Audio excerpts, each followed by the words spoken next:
Ya, ini ternyata. Nah, ini ternyata ini ya, yang Kolembola ya. Mungkin kalian akan dapat dari Pitfall Trap. Di sini salah satu contohnya dari Entognatha. Kenapa yang dikasih contoh adalah Kolembola? Karena biasanya Kolembola ini kita bisa dapat dari si Pitfall Trap. Nah, biasanya Kolembola itu punya suatu karakter bagian dari tubuhnya itu ada ventral tube di sini atau kolopod di sini, kemudian ini adalah yang terletak pada segmen pertama abdomennya.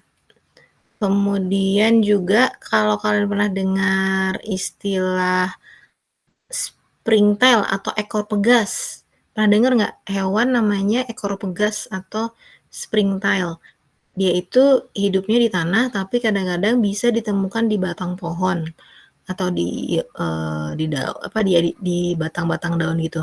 Karena dia walaupun hidup di dasar, bukan di dasar, di permukaan tanah atau di tanah-tanah, dia punya organ namanya furcula. Nah, furculanya ini bisa untuk membantu dia seperti pegas ya, untuk melompat ke batang-batang pohon atau daun. Makanya kenapa hewan ini disebut sebagai ekor pegas. Seperti itu.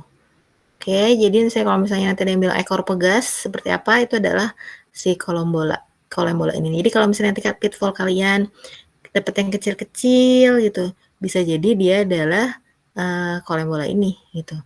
Kita coba lihat, dan coba lihat ada furculanya atau enggak. Nah, furcula itu adalah organ yang untuk dia melompat seperti pegas. Nah, ini tadi kita sudah di kelas Entognatha, ciri-cirinya adalah rahangnya yang melipat ke dalam kepala. Kemudian sekarang adalah yang kelas Ectognatha. Di sini kelihatan banget nih rahangnya. Seperti ini. Nanti kalian bisa ini sendiri ya. Diamatin spesimen-spesimen yang kalian dapatkan dari lapangan. Seperti apa spesimennya. Tuh masih banyak yang masuk lagi nih. Jadi nggak apa-apa ya ke distract sedikit. Oke, nah ini dia tadi saya juga sempat menyampaikan bahwa kalau untuk serangga, untuk beberapa serangga yang besar yang ada polanya, innaturalis itu bisa valid banget gitu. Tapi ketika yang udah yang kecil itu udah susah. Mau pakai innat itu dia bacanya kok ya kayak sama semua gitu pada yang serangga-serangga yang kecil itu. Makanya kita perlu memastikan lagi dengan pengetahuan yang kita punya bahwa kita mengklasifikasikan suatu organisme itu berdasarkan persamaan atau perbedaannya. Karakter-karakter apa saja sih yang akan kita pelajari nanti di praktikum gitu? Kalau misalnya kalian dapat ini serangga sebelum tahu itu spesiesnya apa, biasanya adalah tipe kaki. Jadi ternyata kakinya serangga itu macam-macam gitu. Ada yang kaki berjalan, ada yang kaki berlari, kemudian juga ada yang kaki melompat gitu. Nanti kalian coba bedain tuh, bandingin antara kakinya si belalang sama kakinya Odonata, kakinya kupu-kupu, ntar dibandingin itu beda. Jadi kaki mana tuh yang bagiannya yang bikin belalang itu bisa ngeloncat gitu. Kemudian juga tipe mulutnya, kalau kemarin kalian lihat kupu-kupu mungkin seperti ini nih, dia siponing kan, karena dia untuk berfungsi untuk menyerap madu dari atau benang sari dari tanaman. Kemudian kalau misalnya lihat mulutnya lalat atau mulutnya nyamuk seperti ini biasanya gini kan.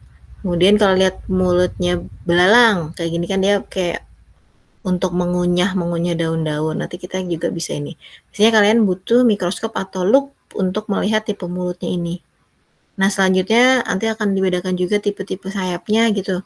Nah, ketika ini tipe sayapnya itu ada bermacam-macam.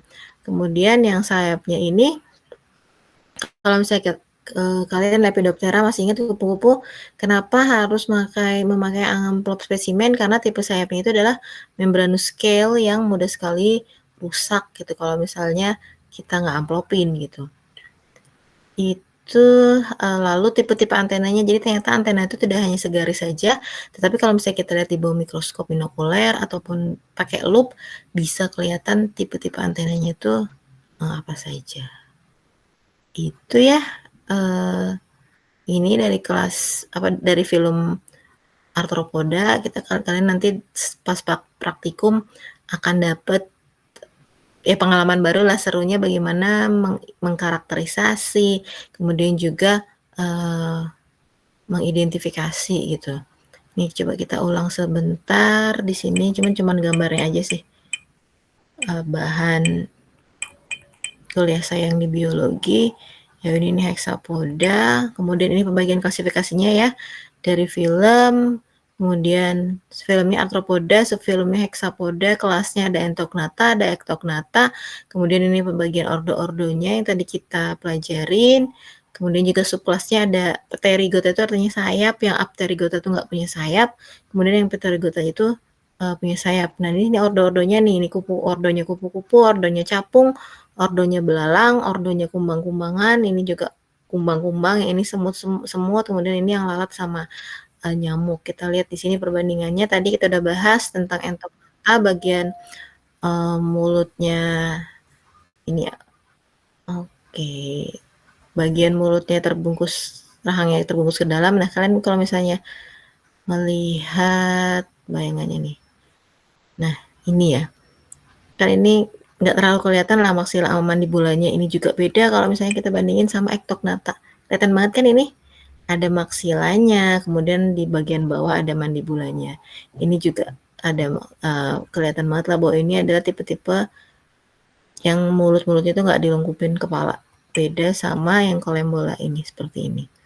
Itu kemudian ini ordonya. Nanti kalau dari pitfall atau misalnya kalian sering lihat di permukaan tanah, kadang-kadang ini adalah masuknya entognata. Bisa jadi dia protura atau diplura atau kolembola. Biasanya kalau yang nggak kelihatan titik matanya secara jelas, bisa jadi dia masuk protura atau diplura dan dia itu tidak berpigmen, jadi seolah-olah terlihat transparan seperti ini. Nah, kalau kolembola biasanya walaupun kecil banget tapi masih ada titik mata, dan ini ada kadang-kadang ada ekor pegasnya di sini atau forkulanya di sini. Itu, nah ini contoh-contohnya kalian nanti ini yang subkelas Apterygota tuh nggak punya sayap, kemudian yang kelas Pterygota kan dia punya sayap ya, kemarin kalian juga dapet nih kayaknya kayak gini, belalang Orthoptera, kemudian belalang Mantode, kupu-kupu, ini Coleoptera dan berserta kumbang-kumbang yang lain ya, dan ini Hemiptera yang seperti ini, kemudian ini Odonata, Hymenoptera. Nanti kita akan belajar. Ini sama tadi karakter ectognata seperti ini. Nah, kita coba lihat ini adalah pohon evolutionary dari Arthropoda, dari serangga. Bagaimana ini yang ini ya, yang dari yang paling primitif seperti ini kan, Chelicera, Myriapoda, Crustacea, Protura. Ya ini ternyata, dan tadi kita sudah sempat sampaikan bahwa Arthropoda ini menguasai dominan kingdom Animalia itu. Mayoritas sekitar 75-90% itu adalah Arthropoda, hewan yang lain cuma numpang, nggak cuma sedikit gitu. Itu mungkin dari sini kita diskusi sebentar. Ada yang mau didiskusikan terkait tadi hexapoda? Atau kalau misalnya belum ada, nanti kita di praktikum bisa diskusi ya. Terkait teknis praktikum, ada yang mau didiskusikan nggak? Karena nanti hari Kamis kalian udah praktikum. Jadi nanti untuk yang praktikum nanti slide-nya atau videonya nanti mungkin akan diinformasikan kembali ya oleh kami. Kemudian juga nanti karena tidak akan ada pemaparan ulang sebelum praktikum, jadi tolong dibaca ya atau didengarkan secara baik gitu. Kemudian untuk tugas pendahuluan praktikum bisa mulai diambil di TU, TU-nya TU di Kehutanan ya, TU di Labtek 5A di Mbak Rida ya, di Ibu Rida. Silahkan ya, nanti jangan lupa. Jadi harus diambil besok pagi jam 9. Harus diambil tugas pendahuluannya. Itu mungkin. Ada lagi yang mau didiskusikan? Ya harapannya nanti ketika praktikum kalian bisa lebih memahami ya, kalian kan sudah dapat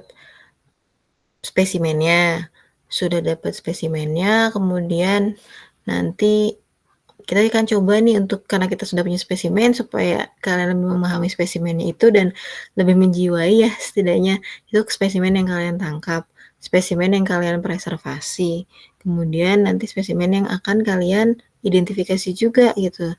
Identifikasinya harapannya nggak semuanya bukan nggak semuanya, nggak 100% mengandalkan innaturalis, apalagi untuk serangga banyak yang kecil, tapi nanti kita coba lihat karakter-karakternya, dan harapannya juga kalian kan sekarang sudah mendapatkan teorinya seperti apa, kenapa dikelompokkan menjadi ordo ini, kenapa dikelompokkan menjadi ordo itu, kan ada berdasarkan beberapa karakter, nanti pada pas praktikum itu bisa bisa diterapkan.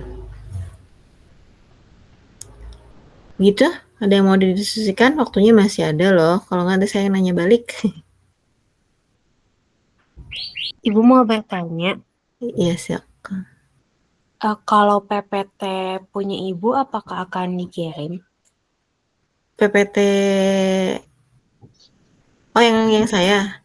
Iya. Enggak sih, biasanya kan Oh, nanti kalian mungkin, tapi kalian mah pakai itu aja, pakai PPT-nya yang dari Bu Arni aja, kan nanti juga soalnya mungkin agak sama dari situ. Tapi iya. Gitu. maksudnya, tapi kalau kalau misalnya emang kenapa kalau PPT saya sama aja kok sebenarnya? Apa ini? Nanti bisa kalian foto kalau pas saya di kelas sih. Sebenarnya saya nggak masalah sih kalaupun mau, tapi tuh Mau Ibu? judulnya biosis, saya nggak ubah-ubah kan. Nggak apa-apa Ibu. Sama yang minggu kemarin juga kan Ibu ada. Iya, tapi tuh ya judulnya bukan mata kuliah ini gitu. Oh iya, baik Ya, Ibu. Terima emang saya kasih. emang saya nggak edit-edit lagi. Gitu. Oke, yang lain? Kan semangat nggak? Ini habis dapat spesimen, terus apa sih namanya, habis dapat spesimen, kemudian nanti mau iden gitu. Nggak kapok kan ke lapangan nyari serangga? Nyari serangga, nyari hewan semuanya gitu. Itu, ada lagi yang mau didiskusikan? Kalau nggak saya yang mau coba balik nanya deh. Mending kalian dulu yang tanya.